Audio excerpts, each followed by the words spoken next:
There was once a queen who had a little daughter, still too young to run alone.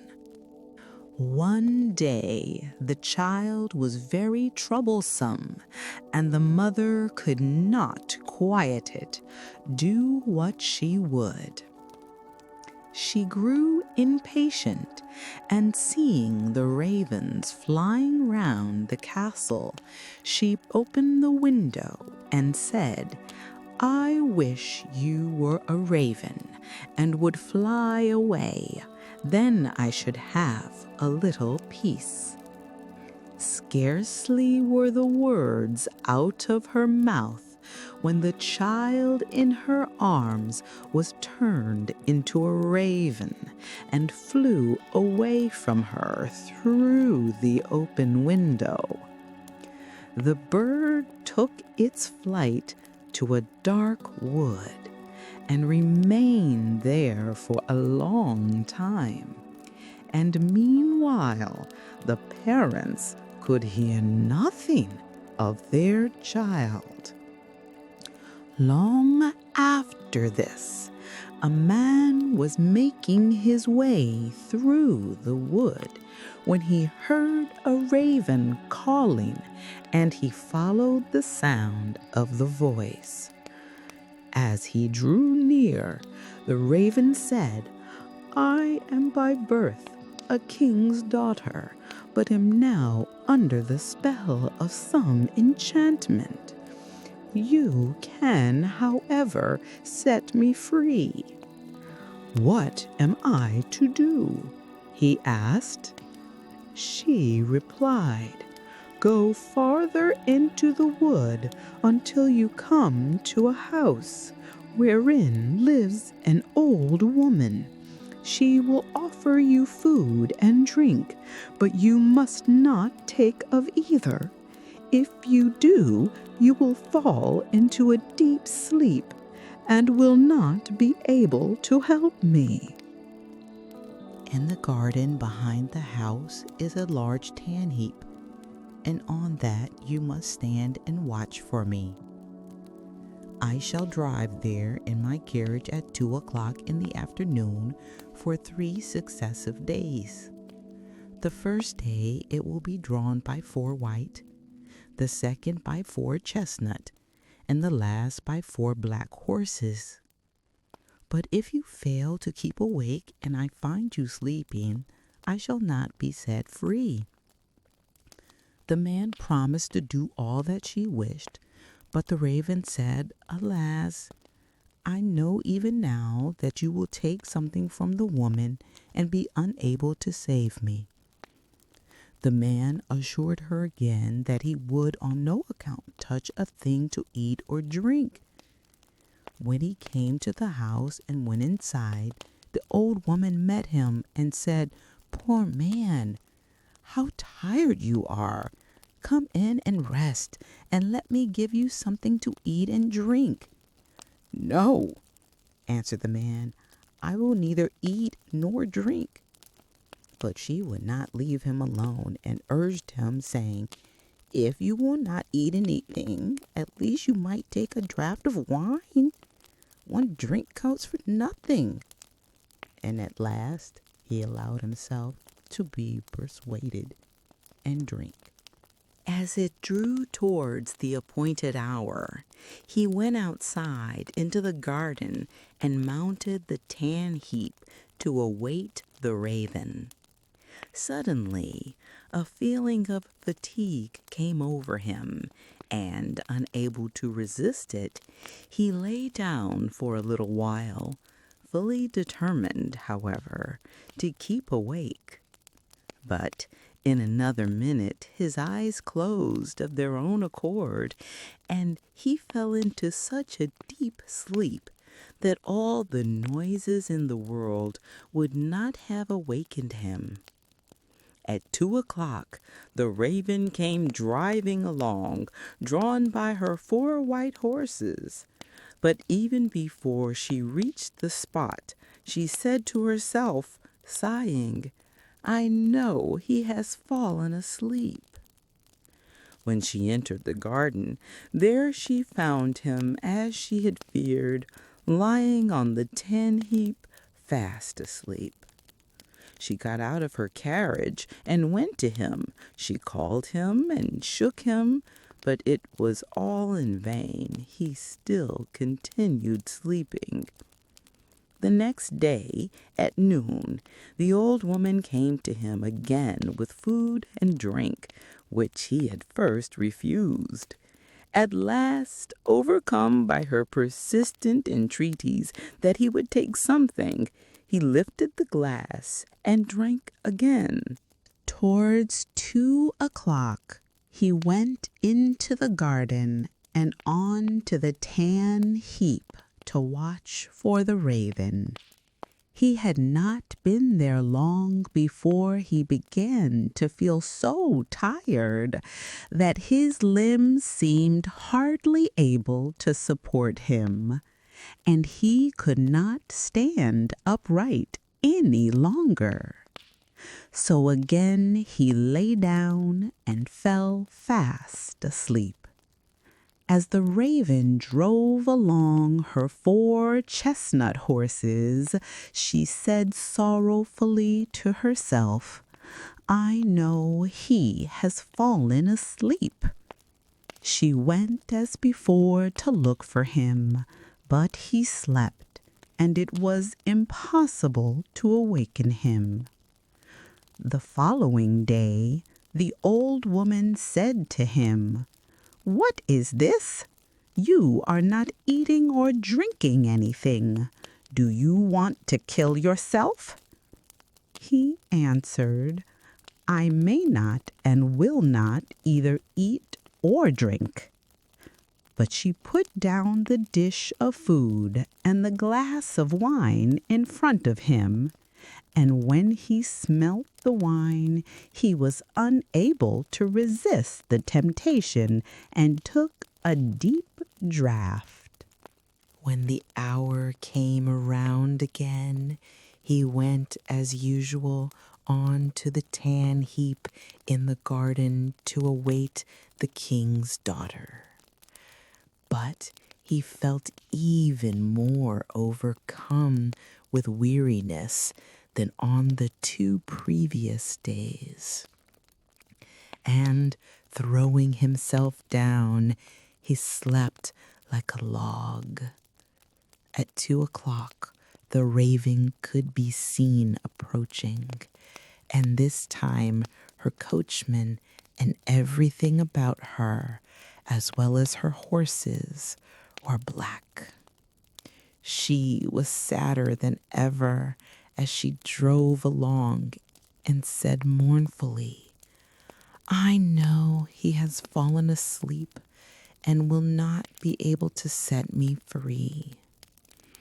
She found him sleeping heavily, and all her efforts to awaken him were of no avail. Then she placed beside him a loaf and some meat and a flask of wine of such a kind that, however much he took of them, they would never grow less. After that, she drew a gold ring on which her name was engraved off her finger and put it upon one of his. Finally, she laid a letter near him in which, after giving him particulars of the food and drink and she had left for him, she finished with the following words: "I see that as long as you remain here, you will never be able to set me free. If, however, you still wish to do so, come to the golden castle of Stromberg. This is well within your power to accomplish." She then returned to her carriage and drove to the golden castle of Stromberg. When the man awoke and found that he had been sleeping, he was grieved at heart and said, "She has no doubt been here and driven away again." and it is now too late for me to save her." Then his eyes fell on the things which were lying beside him. He read the letter and knew from it all that had happened. He rose up without delay, eager to start on his way and to reach the castle of Stromberg. But he had no idea in which direction he ought to go.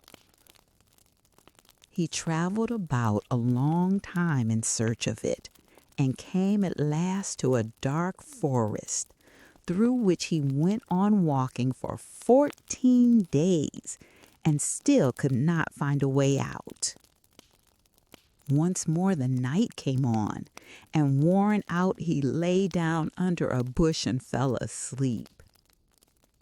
Again the next day he pursued his way through the forest, and that evening, thinking to rest again, he lay down as before. But he heard such howling and wailing that he found it impossible to sleep. He waited till it was darker, and people had begun to light up their houses. And then, seeing a little glimmer ahead of him, he went towards it. He found that the light came from a house which looked smaller than it really was, from the contrast of its height with that of an immense giant who stood in front of it.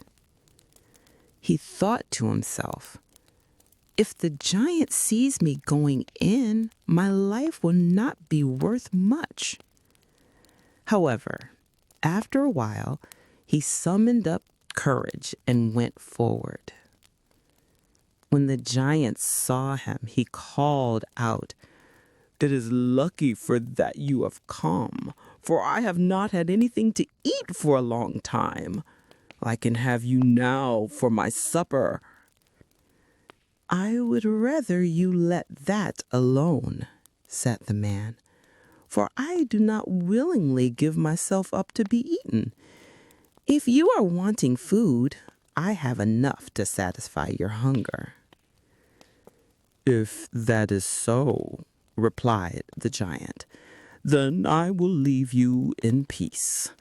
I only thought of eating you because I had nothing else."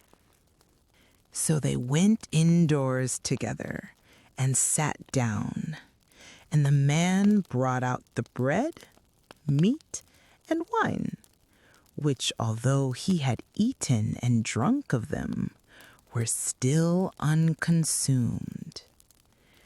The giant was pleased with the good cheer, and ate and drank to his heart's content.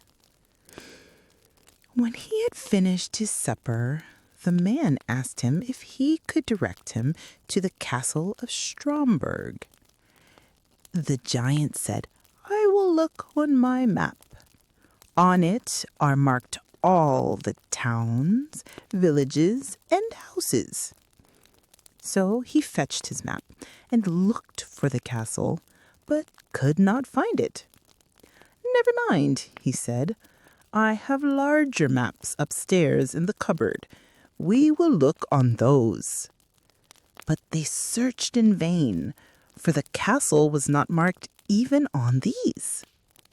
The man now thought he should like to continue his journey, but the giant begged him to remain for a day or two longer, until the return of his brother, who was away in search of provisions.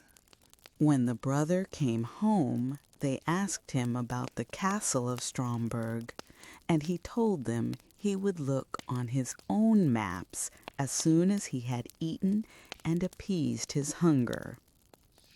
Accordingly, when he had finished his supper, they all went up together to his room and looked through his maps, but the castle was not to be found. Then he fetched other older maps, and they went on looking for the castle until at last they found it, but it was many thousand miles away.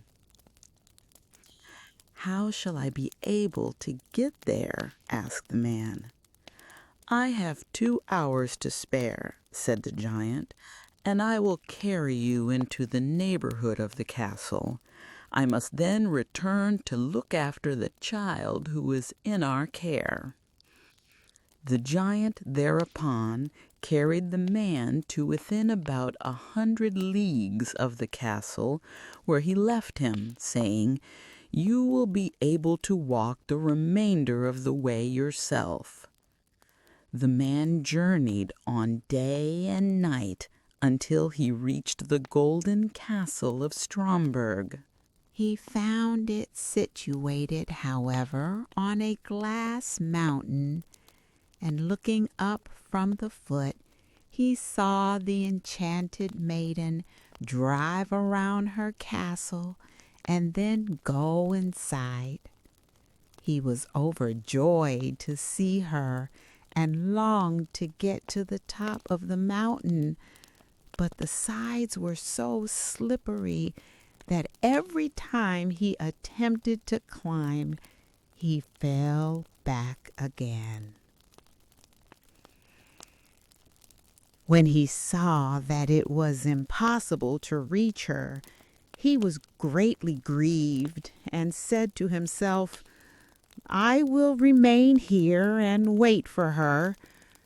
So he built himself a little hut, and there he sat and watched for a whole year.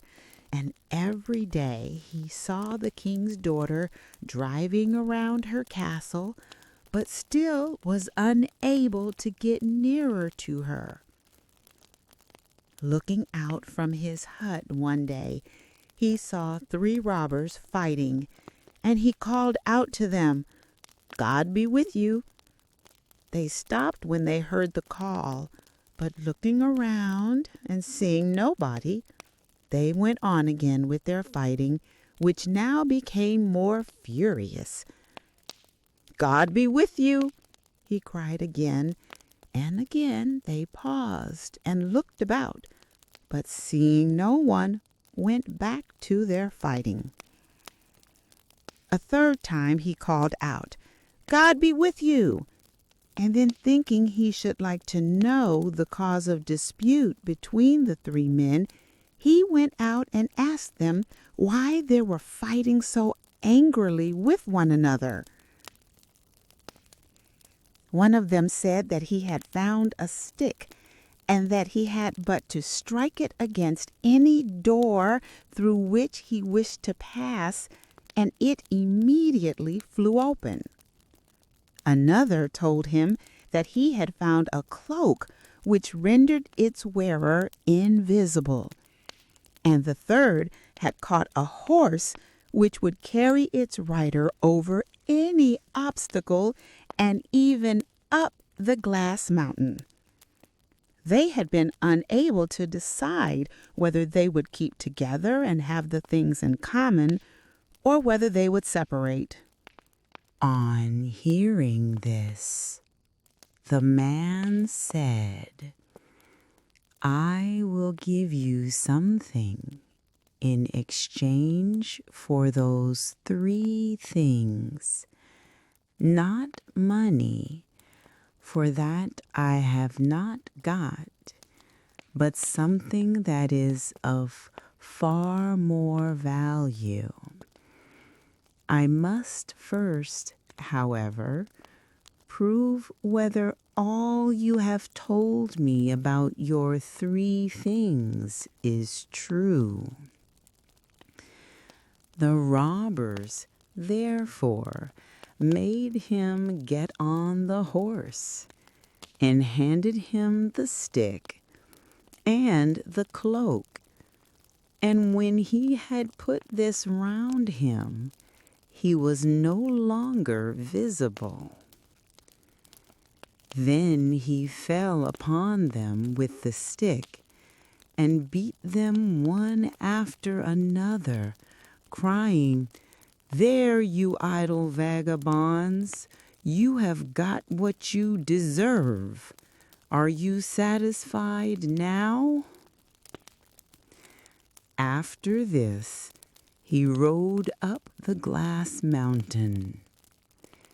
When he reached the gate of the castle, he found it closed, but he gave it a blow with his stick, and it flew wide open at once, and he passed through. He mounted the steps and entered the room where the maiden was sitting, with a golden goblet full of wine in front of her. She could not see him, for he still wore his cloak. He took the ring which she had given him off his finger and threw it into the goblet so that it rang as it touched the bottom. "That is my own ring," she exclaimed, "and if that is so, the man must also be here who is coming to set me free."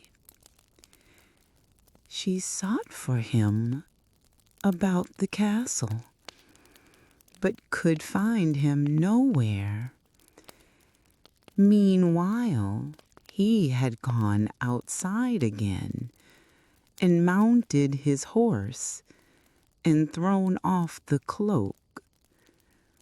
When therefore she came to the castle gate, she saw him and cried aloud for joy.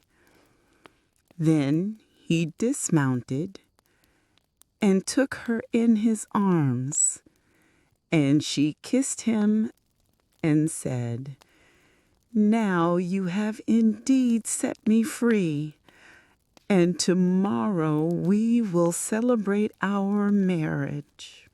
I hope you liked the story and that you're feeling nice and sleepy now. Don't forget to give it a like and subscribe to the channel. And if you have any thoughts, ideas, or suggestions, just drop them in the comments below.